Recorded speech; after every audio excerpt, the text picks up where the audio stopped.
Tony, congratulations tonight. You once told me when you were Melbourne Victory coach that one of the things you loved the most was going into a hostile environment in a big game, silencing the crowd and getting a win. Is that what it felt like tonight? Yeah, I think at the end it feels that way. But it was a credit to all the supporters that came to support Canada tonight. Wonderful atmosphere, great pitch, nice boutique type stadium. Fans are right on top. I'm sure the players enjoyed that. And then obviously it's more memorable when you get the win. Necessary tonight, he's popped up, he's fought hard and he's got the winning goal. I guess first just a word on his performance, and then also he obviously got in that push and shove towards the end of the game. You took him off, put him in a big bear hug afterwards. What did you say to him at that moment? Look, that's something more for me and him that we shared, and I'm just proud of his contribution. He's a young man that has so much growth to come. Now in the last 2 games he's scored goals for Australia. He's 19 years old, and we have a striker that's 21, starting here away from home against Canada. So I'm very proud of them, and that's part of football. And he doesn't back down. He was coming off regardless of what happened there.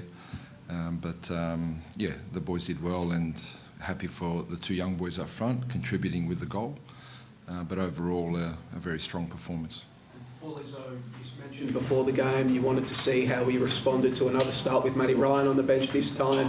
He's produced, according to Opta, he's on record the most saves of any Socceroo keeper ever. I guess, could he have risen to the challenge any better?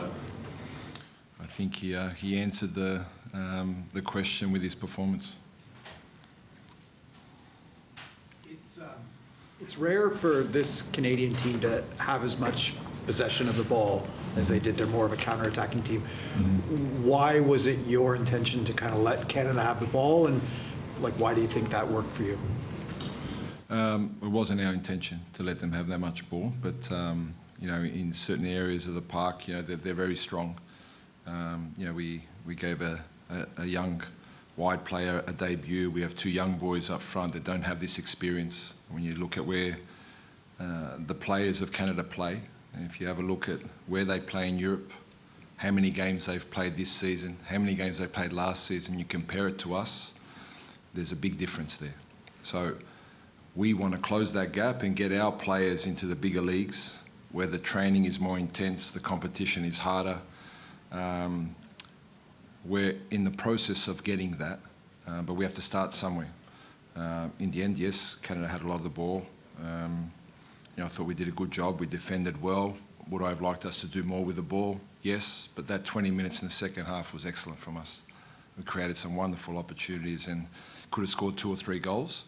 And then in the end, you can see fatigue set in. The players that they put on made a difference. The players that we put on just after half-time made a big difference for that 15-minute period. Keeper made some great saves. We showed resilience, something that we're proud of. And coming away from home and getting a big 3 points. When you look at it, you say 3 points, but it's a win. And we move on to the US, which we know will be another tough challenge, but another great experience for us leading into the World Cup. Thank you for your time. How does Australia adjust with such long trips from Australia to North America? Do you get used to it after a while, or? I think you accept it. I'm not sure that you get used to it. It's always a challenge. We were a little fortunate on this trip that a lot of the players came from Europe, so that the flight time was less. On Monday, we had 15 players at training. I've never had that. The maximum I have is usually 8 players on a Monday. So we had 15 players Monday. So it gave them time to adjust, which is rare for us. But as I said, it's something we accept, and we try and do the best we can. We have wonderful staff that try and prepare the players in terms of when do they sleep, how do they eat on the plane, because we know that every detail makes a difference when you travel as much as we do. And then you see the quality and the resilience that the players put in. So, it's a pleasure to work with them, and we've got to keep pushing and trying to do the details even better moving forward. worked well in the first half. And around the hour mark, the game seemed to open up a bit more right before you scored the opener. How do you think your team reacted to the game opening up, and do you think besides the goal, do you think they executed what you guys wanted properly? I think when the changes came on, the two wide players, the left and the right, and we put Patrick in midfield, it gave us some great energy, and for that 15-minute period, we created numerous opportunities, really dominated that period. Our challenge is how do we sustain that for longer periods, and I think once we start getting players playing regularly in higher level competition, I think that just will happen naturally. But we showed some wonderful glimpses in that period, and our challenge is to extend those periods longer in the game. Hi, Tony. You guys are without Harry Suter since a while. You just talk about us that you want to get players into the big leagues, but still you guys just keep on winning. It's now 12 games in a row without a defeat, and tonight there's a clean sheet against Canada. What can you tell us about this defense and the squad depth that you have at the back?